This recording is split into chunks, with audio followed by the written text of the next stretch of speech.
నా ఆంధ్ర కుటుంబ సభ్యులందరికీ నమస్కారాలు। मैं तिरुपति वेंकटेश स्वामी को श्रद्धापूर्वक प्रणाम करता हूं। भक्ति धारा के संत अन्ना मैया को नमन करता हूं। यहां तिरुपति और चित्तूर से भी अनेक साथी आए हैं। आप सभी का भी अभिनंदन करता हूं। నేను తిరుపతి వెంకటేశ్వర స్వామికి నమస్కారం తెలియజేస్తున్నాను।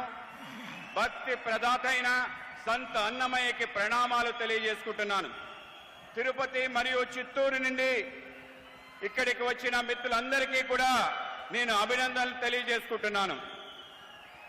भाइयों और बहनों, रायलसीमा में सामर्थ्य की कोई सीमा नहीं। यहां माइंस हैं, यहां मिनरल्स है, यहां दिव्य भव्य टेम्पल्स है, यहां मेहनती किसान है, टैलेंटेड नौजवान है और टूरिज्म की अपार संभावना है। इसलिए आज मोदी आपके पास आशीर्वाद लेने के लिए आया है। मोदी का लक्ष्य है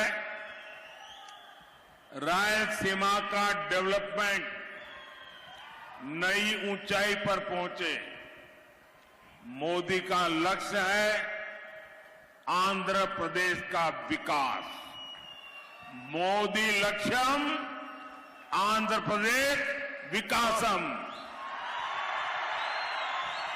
సోదరి సోదరులారా, రాయలసీమలో ఎన్నో సమస్యలు ఉన్నాయి। ఆ సమస్యలకి హద్దే లేదు। ఇక్కడ గనులు ఉన్నాయి మరియు ఖనిజాలు ఉన్నాయి।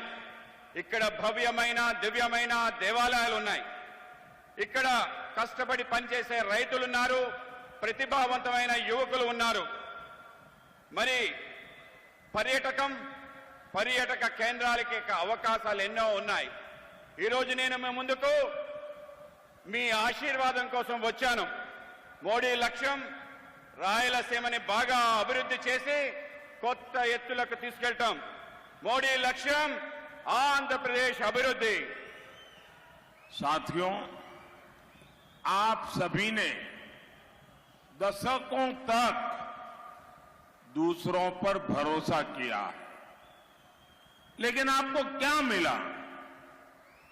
यहां डेवलपमेंट नहीं हुआ, यहां सिंचाई की सुविधा नहीं है, यहां इंडस्ट्री नहीं है, यहां किसान परेशान है, यहां नौजवानों को काम के लिए दूसरे शहरों में जाना पड़ता है। आप मुझे बताइए, ये हालात बदलने चाहिए या नहीं? तो आपको क्या करना पड़ेगा? आंध्र प्रदेश में डबल इंजन सरकार, आंध्र प्रदेश లో కూడా డబల్ ఇంజన్ సర్కార్ రావాలి।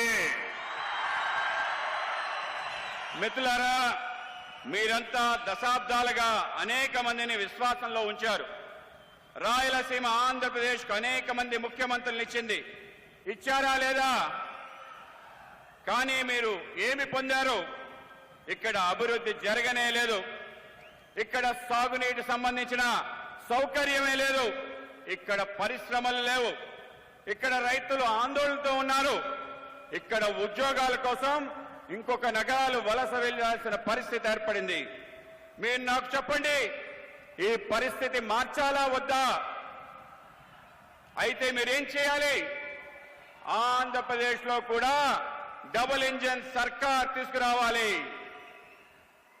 साथियों, आंध्र प्रदेश की जनता ने बड़ी उम्मीदों के साथ वाईएसआर कांग्रेस सरकार बनाई थी, लेकिन इन्होंने आपके साथ विश्वासघात किया। वाईएसआर कांग्रेस ने यहां गरीबों का नहीं, माफिया का विकास किया। वाईएसआर कांग्रेस के मंत्री कैसे यहां गुंडागिर्दी करते हैं, यहां राउडी राज चलाते हैं, वो सबके सामने है। मैं तो हैरान हूं, जिस सैन माफिया के कारण अन्नामैया डैम टूट गया, 25-30 गांवों को नुकसान हुआ, दर्जनों लोगों की जान गई। ये से माफिया को यहां की सरकार बढ़ावा देती है। मैं ऐसे हर माफिया को कहूंगा, वाईएसआर कांग्रेस गवर्नमेंट जाने का काउंटडाउन शुरू हो चुका है। एनडीए सरकार यहां के हर माफिया का इलाज करेगी, पक्का ट्रीटमेंट करेगी। మిత్రులారా, ఆంధ్రప్రదేశ్లో అనేక ఆకాంక్షలతో వైఎస్ఆర్ ప్రభుత్వాన్ని మనం ఏర్పాటు చేసుకున్నాం. కానీ వాళ్ళు మనతో విశ్వాసఘాతకం, మోసం చేశారు. వైఎస్ఆర్ కాంగ్రెస్ ఇక్కడ పేదవాళ్ళని కాకుండా మాఫియాని అభివృద్ధి చేశారు. వైఎస్ఆర్ పార్టీ మంత్రులు గుండాయిజం చేస్తున్నారు. ఇక్కడ ఒక రౌడీ రాజ్యాన్ని నిర్మిస్తున్నారు. అది మీరందరూ చూస్తున్నారు. ఇక్కడ ఇసుక మాఫియా కారణంగా అన్నమయ్య డ్యాం కొట్టుకుపోయింది. అది నేను చూసి ఆశ్చర్యపోయాను. 25-30 గ్రామాలు నష్టం చేకూరింది. 12 మంది మరణించారు. ఇలాంటి మాఫియా ఇక్కడ ప్రభుత్వం మద్దతు లభిస్తుంది. నేను ఇలాంటి ప్రతి మాఫియాకి చెప్పదలుచుకున్నాను, మీ యొక్క కౌంట్ డౌన్ మొదలైందని. ఎన్డీఏ ప్రభుత్వం ఇక్కడ ప్రతి మాఫియాకి చికిత్స చేస్తుంది, ఒక్కొక్కరిని పక్కా ట్రీట్మెంట్ చేస్తుందని తెలియజేస్తున్నాను. आप बताइए, आपके जीवन में साफ पानी जरूरी है या नहीं? मोदी घर घर पाइप से पानी पहुंचाना चाहता है, लेकिन यहां की सरकार जल जीवन मिशन में भी ठीक से सहयोग नहीं करती। पोलावरम प्रोजेक्ट के साथ इन्होंने क्या किया, ये आप इतने सालों से देख रहे हैं। इन्होंने रायलसीमा के किसानों को भी इरिगेशन की सुविधाएं नहीं दी। यहां एनडीए सरकार बनेगी तो सिंचाई के प्रोजेक्ट तेजी से पूरे होंगे। మీరు చెప్పండి, మీ జీవితంలో స్వచ్ఛమైన నీళ్లు అవసరమా లేదా? ఇంటింటికి పైప్ లైన్ ద్వారా నీటిని అందించాలని మోడీ కోరుకుంటున్నారు. కానీ ఇక్కడ ప్రభుత్వం జల జీవన్ మిషన్ కి సరైన సహకారం అందించడం లేదు. పోలవరం ప్రాజెక్ట్ కోసం వాళ్ళు ఏమి చేశారో మనందరం ఇన్ని సంవత్సరాల నుంచి చూస్తున్నాం. వీళ్ళు రాయలసీమ రైతాంగానికి సాగునీటి కల్పించడం లేదు. ఇక్కడ ఎన్డీఏ ప్రభుత్వం వస్తే ప్రాజెక్టులన్నీ త్వరితగతిన పూర్తి చేస్తాయని మీ అందరికీ వాగ్దానం చేస్తున్నాను. साथियों, जब स्ट्रांग गवर्नमेंट होती है तो देश भी स्ट्रांग होता है। आज भारत स्ट्रांग है कि नहीं है? यहां से तो बहुत सारे साथी गल्फ के देशों में है। गल्फ के देशों में भारतीयों की आज रिस्पेक्ट बढ़ी है कि नहीं बढ़ी है? वहां किसी भी साथी को प्रॉब्लम होती है तो मोदी सॉल्व करता है। अभी कतर में हमारे साथी फंस गए थे। 10 साल पहले वाली कांग्रेस सरकार होती तो उनका बचना मुश्किल था। लेकिन हम उन साथियों को सुरक्षित वापस लाए। ऐसा क्यों हुआ? क्योंकि आपने एनडीए की मजबूत सरकार बनाई, इसलिए आपका हर वोट एनडीए को मिलना चाहिए। మిత్రులారా, ఎప్పుడైతే ఒక శక్తివంతమైన ప్రభుత్వం ఉంటుందో అప్పుడు దేశం శక్తివంతంగా మారుతుంది. ఈరోజు భారతదేశం శక్తివంతంగా బలంగా ఉందా లేదా? ఇక్కడి నుంచి అనేక మంది మిత్రులు మిడిల్ ఈస్ట్, గల్ఫ్ లో ఉన్నారు. గల్ఫ్ లో నివసిస్తున్న భారతీయులకు ఇప్పుడు గౌరవం పెరిగిందా లేదా? అక్కడ మన మిత్రులు ఎటువంటి సమస్యలు వచ్చినా వెంటనే మోడీ ఆ వాటిని పరిష్కరిస్తారు. ఈ మధ్య ఖతార్లో మన సోదరులు చిక్కుకున్నారు. ఒకవేళ 10 సంవత్సరాల క్రితం కాంగ్రెస్ ప్రభుత్వం ఇప్పుడు ఉంటే వాళ్ళని రక్షించడం చాలా కష్టమయ్యేది. కానీ నేను మన సోదరుల్ని సురక్షితంగా వెనక్కి తీసుకురాగలిగాను. ఇది ఎందుకు జరిగింది? ఎందుకంటే ఎన్డీఏ ఒక దృఢమైన శక్తివంతమైన ప్రభుత్వాన్ని తయారు చేసింది. అందుకే మీ ప్రతి ఓటు एनडीए वेयाली। साथियों, मोदी नेशन बिल्डिंग के मिशन पर निकला है। देश को आगे बढ़ाने के लिए दिन रात मेहनत कर रहा है, लेकिन कांग्रेस देश को रिवर्स गियर में ले जाना चाहती है। कांग्रेस लगातार धमकी दे रही है कि जो बड़े काम पिछले 10 साल में हुए हैं वो उन्हें रद्द कर देगी। कांग्रेस कहती है आर्टिकल 370 को वो वापस लाएंगे फिर से। कांग्रेस कहती है सीएए के कानून को रद्द कर देंगे। कांग्रेस कहती है गरीबों को जो फ्री राशन मिलता है वो योजना बंद कर देंगे। कांग्रेस कहती है देश के गरीबों को फ्री मेडिकल ट्रीटमेंट जो मिलता है वो योजना भी बंद कर देंगे। कांग्रेस कहती है राम मंदिर पर सुप्रीम कोर्ट का फैसला भी पलट देंगे, राम मंदिर पर ताला लगा देंगे। क्या आपको ये सब मंजूर है क्या? మిత్రులారా, మోడీ దేశ నిర్మాణం అనే లక్ష్యంతో బయలుదేరాడు. దేశానికి తీసుకెళ్లడం కోసం పగలు రాత్రి కష్టపడి పనిచేస్తున్నాడు. కానీ కాంగ్రెస్ దేశాన్ని రివర్స్ గేర్ లో వెనక్కి తీసుకెళ్లాలనే ప్రయత్నం చేస్తుంది. కాంగ్రెస్ నిరంతరం బెదిరిస్తుంది.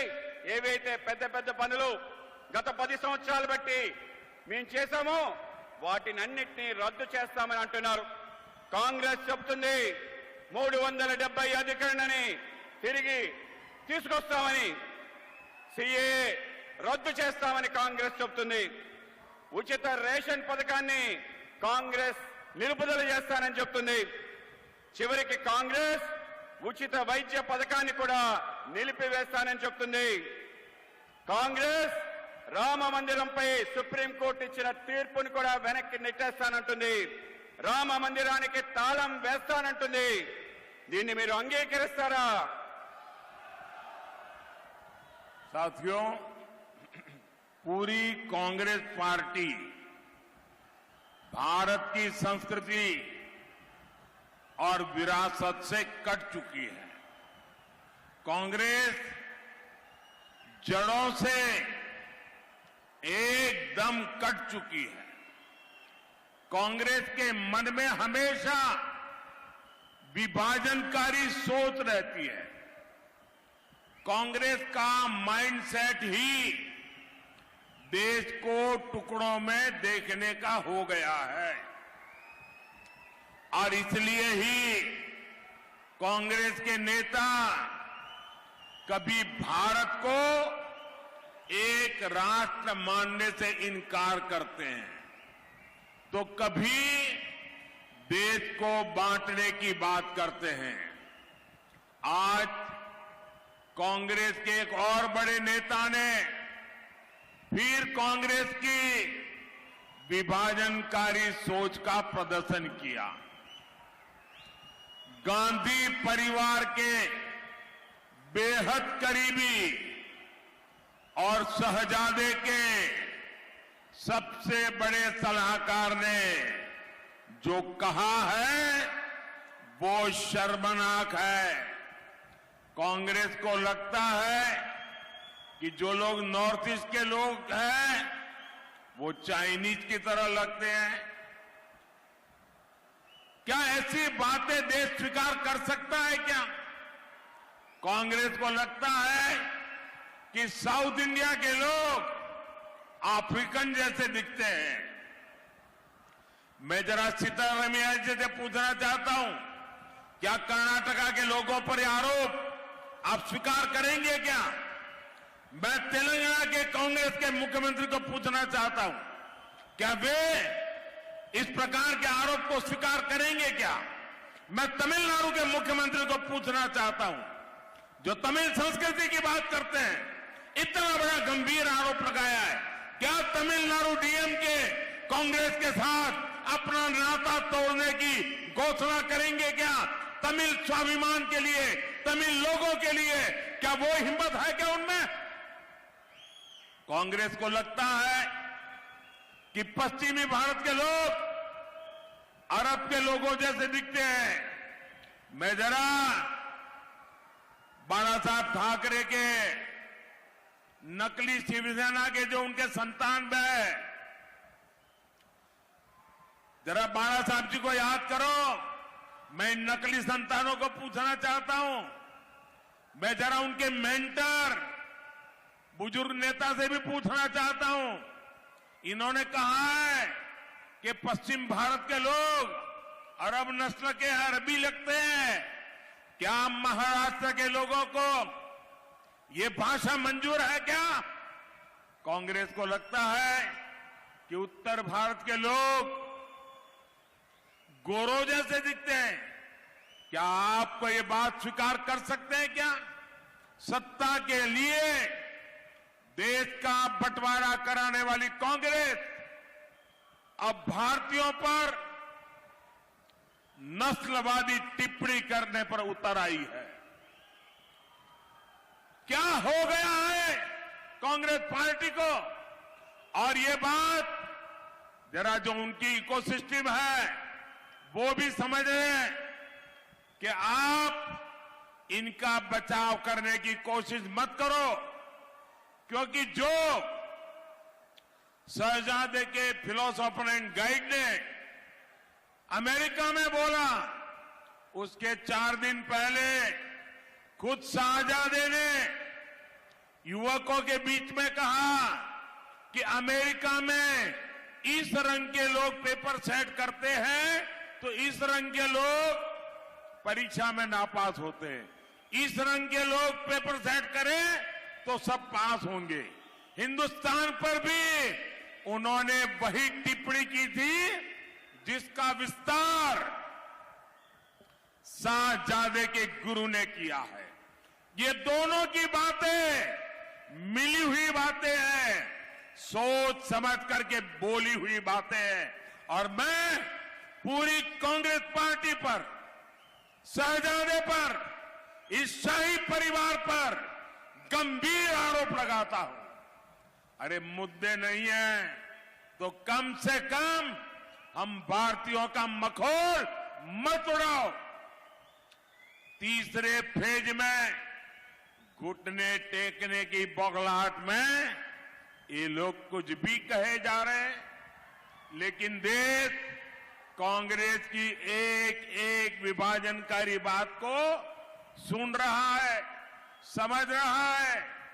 क्या आप ऐसी सोच वाली कांग्रेस को, देशवासियों के भी मैं कहना चाहता हूं, सिर्फ मैं आंध्र में नहीं कह रहा हूं, मैं देश के जहां जहां चुनाव बाकी है सभी देशवासियों को कहना चाहता हूं, ऐसा गुनाह करने वाली कांग्रेस को बख्शा नहीं जाना चाहिए, उनको सजा होनी चाहिए। కాంగ్రెస్ ఈ దేశం యొక్క వారసత్వాన్ని తొలగించాలని చెప్పి ఈ దేశాన్ని ముక్కలు ముక్కలు చేయాలి అని చెప్పి ఒక ఆలోచన చేస్తుంది. కాంగ్రెస్ ఈ దేశం యొక్క విభజనకి మూలాలని తీసివేయాలి, తొలగించాలనే ప్రయత్నం చేస్తుంది.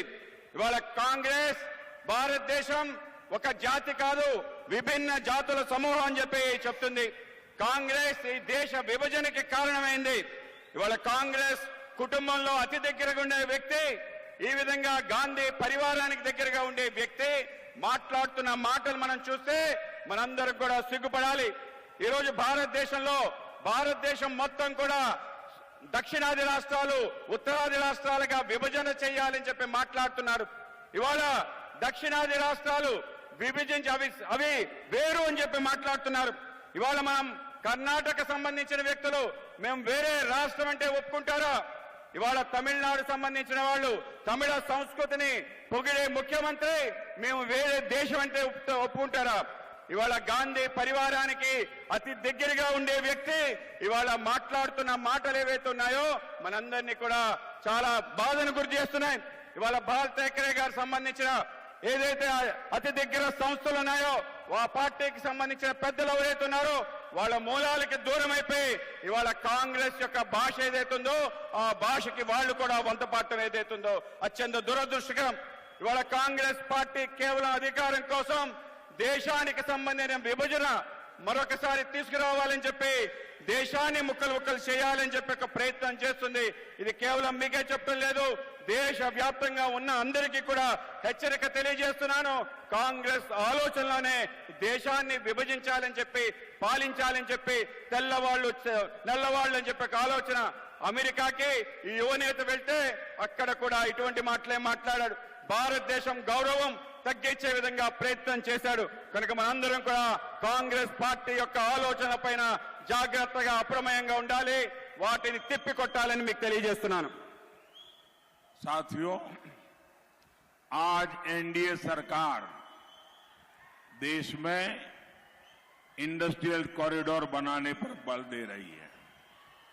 यहां भी देखिए कितने एक्सप्रेसवे बन रहे हैं, चारों तरफ 4 लेन 6 लेन हाईवे बन रहे हैं.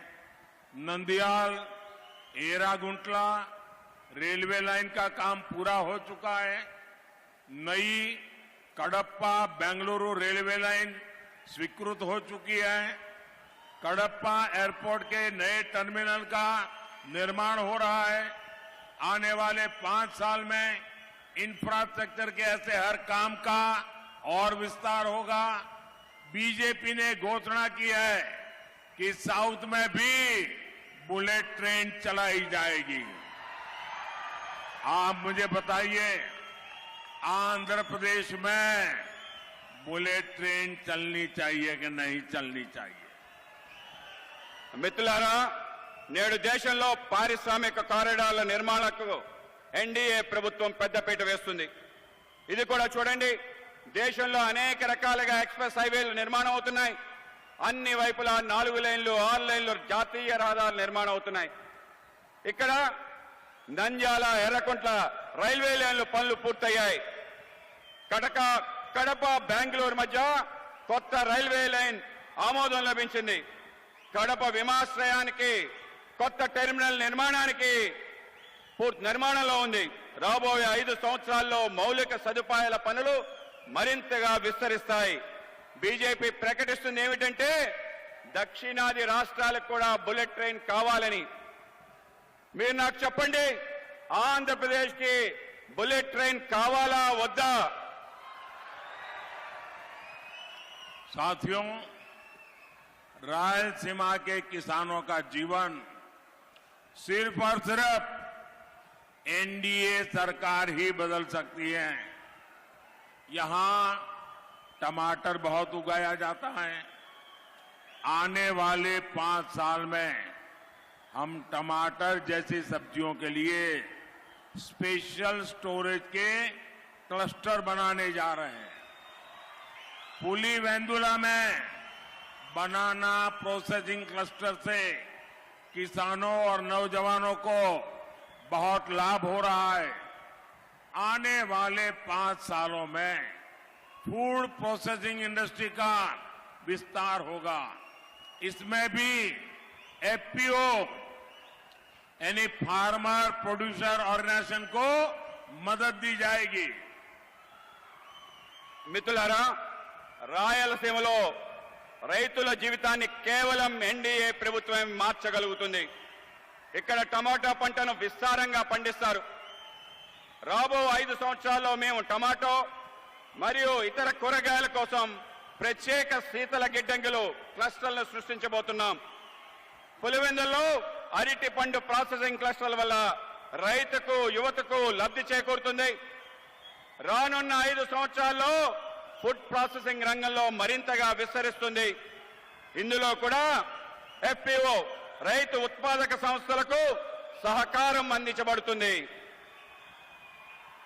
एनडीए के जितने भी हमारे ये कैंडिडेट है, एमएलए का चुनाव भी साथ साथ है।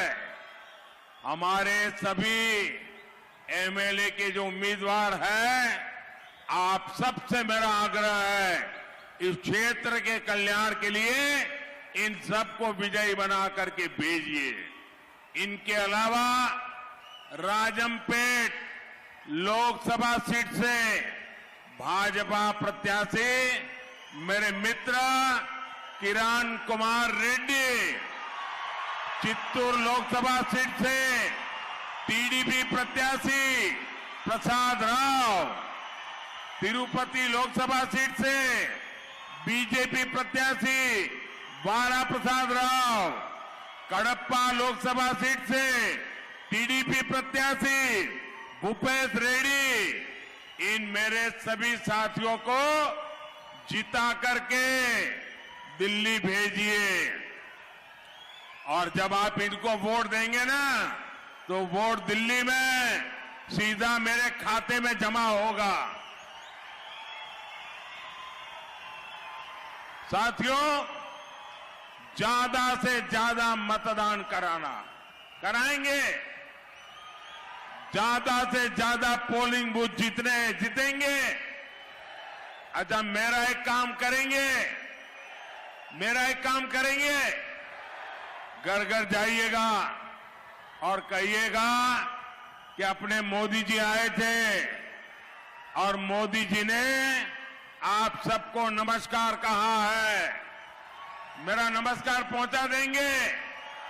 बोलिए भारत माता की जय. भारत माता की।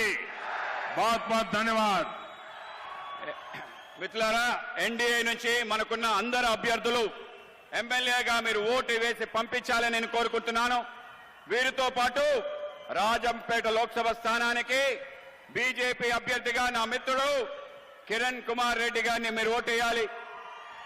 చిత్తూరు లోక్సభ టీడీపీ అభ్యర్థిగా ప్రసాద్ రావు గారికి మీరు ఓటు వేయాలి. తిరుపతి లోక్సభ సీటుకి బీజేపీ అభ్యర్థిగా వరప్రసాద్ రావు గారికి మీరు ఓటు వేయాలి. కడప లోక్సభ సీటుకి టీడీపీ అభ్యర్థిగా భూపేష్ రెడ్డి గారికి మీరు ఓటు వేయాలి. మిత్రులారా, మీరందరూ కూడా వాళ్ళని ఎంపీలుగా చేసి ఢిల్లీకి పంపించాలి.